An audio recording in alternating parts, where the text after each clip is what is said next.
Hi, I'm Ramona, and welcome to Ramona Interviews. And with me in the chair today is Mary M. Bennett. Now, she is the director of the Anger Management Program. We are so happy to have her back here again. Many studies are talking about this now. Self-regulation is where it's at, but not just self-regulation. There are other things also that we need to be able to do.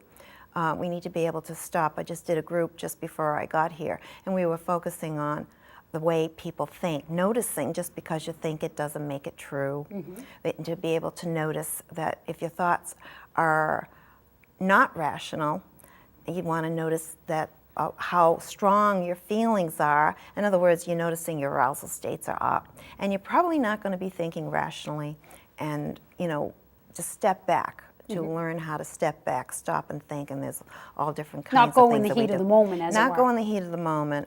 And people that start to do that, when they start to make those changes, feel so much better about themselves. And I have the privilege of being able to watch people make that transformation. It's a 20-week program.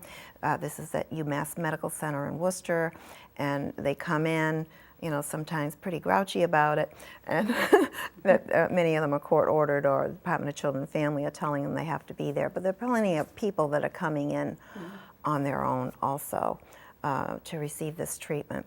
And it is treatment. And I think what needs to happen is there needs to be an understanding that nonviolence is something that you can teach. And I think when the culture starts catching on to the fact that these programs, that you really can teach nonviolence, that it isn't something that you can teach people to be empathic. You can teach people, you can give them skills, listening skills. You can teach people with stress management.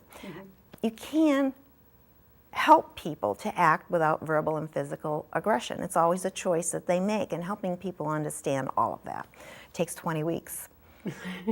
That's not a long period of time, actually. Well, to think about it. Yes. On the other hand, sometimes when people stop, they say, "What?" And it's true though. They have a point, because violence, only takes a second.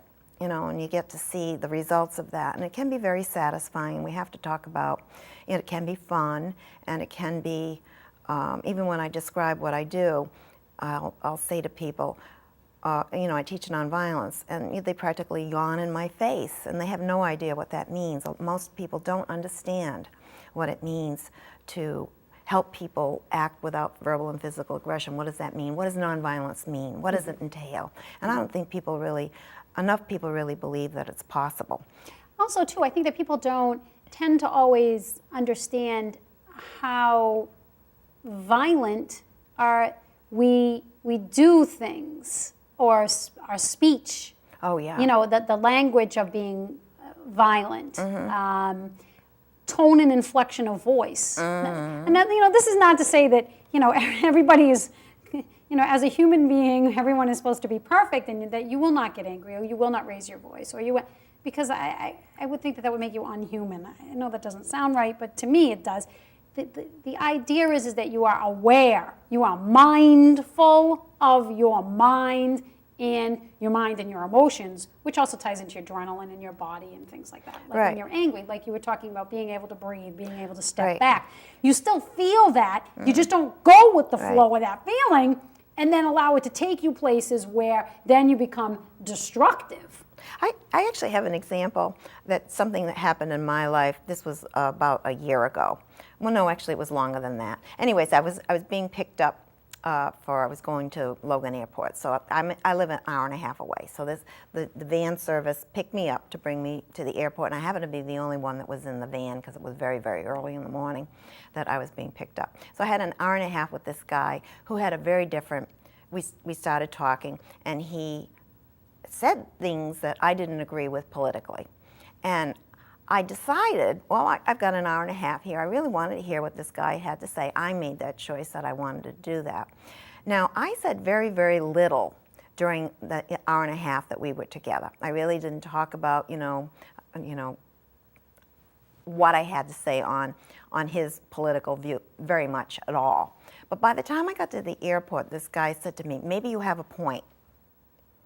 Yes, I hardly said anything. He said, maybe you have a point. maybe I should think about what you had to say. I didn't say much. What I did was, though, is I listened. I also noticed that as he was talking, my arousal states went up, and I really wanted to say something. I really, really wanted to say something, and I decided, no, I'm going to use this as an opportunity to practice what I tell other people to do. And but in that small example, a rather frivolous example, that it does change things when that skill of being able to hang in with somebody that has a very different view, and we need to learn how to do that. And that is something that is absolutely teachable. Now, there are things that can get in the way of our being able to do that. There are conditions that can undermine emotional control, something as simple as not getting enough sleep, or we're sick, or we're hungry. I get very grouchy when I'm hungry, that sort of thing. Or something that is more significant, like having, we can get all kinds of things that happen to our body, but we can also have things that happen to our mind, and those things are real, and people need to be able to figure out, okay, this is happening to me. What am I going to do about it? How am I going to take care of myself, just like they do any other part of themselves? To be able to have that. But you have to have some knowledge. What does depression mean? What does any kind of mood instability mean? Or what a head injury, all of those things that can happen to us. How is this affecting me? And what can I do about it?